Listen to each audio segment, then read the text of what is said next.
Hello everyone. Today I'll be addressing a pivotal issue impacting the global economic landscape, which is the escalating trade tensions between United States and India, particularly concerning the tariff policies. So, in the recent developments, the US President Donald Trump has intensified his stance on international trade by imposing tariffs on imports from countries, particularly like Mexico, Canada, and China. So, this aggressive approach has intensified the uncertainty and instability into the global economy.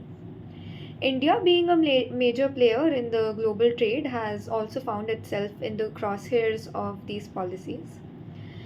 The US administration has been vocal about India's high import tariffs, particularly in the automotive sector, wherein the duties could be as high as 110%. So, there has been a point of contention, particularly for companies like Tesla, who are eyeing to enter the Indian markets. So the US is advocating for a reduction or elimination of these tariffs for smoother trade relations.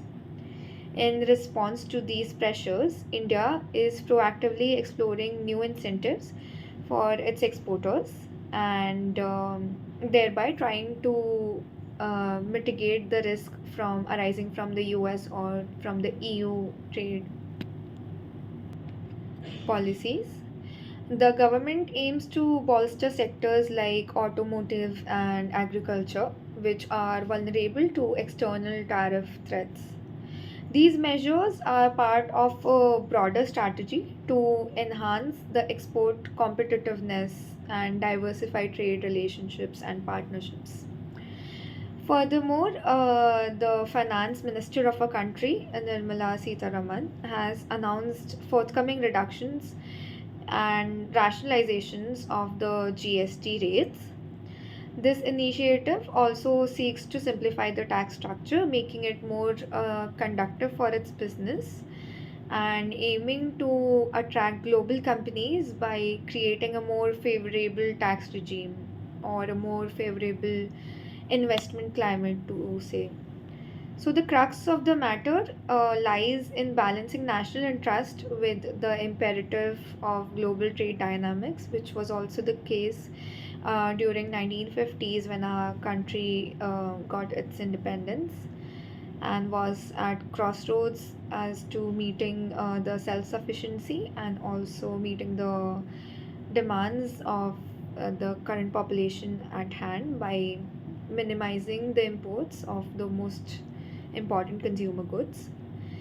So, India's emphasis on self reliance again today is being seen in the Atmanirbhar Bharat initiative also, which aims to strengthen the domestic industries and reduce the dependence on foreign imports. However, the vision must harmonize with the realities of international trade, where collaboration and mutual concessions are essential.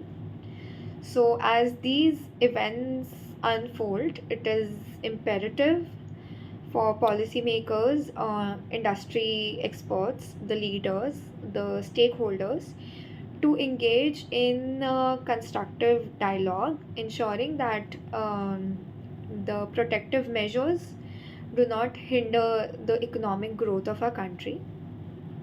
And I would say a nuanced approach balancing protectionism with globalization is as essential today as it was in 1960s or in 1991. It is as crucial for sustaining the economic resilience in an interconnected world like this. So, full circle back to the policy that we adopted back then. I think it is important for our country to strike a balance. And yeah, thank you.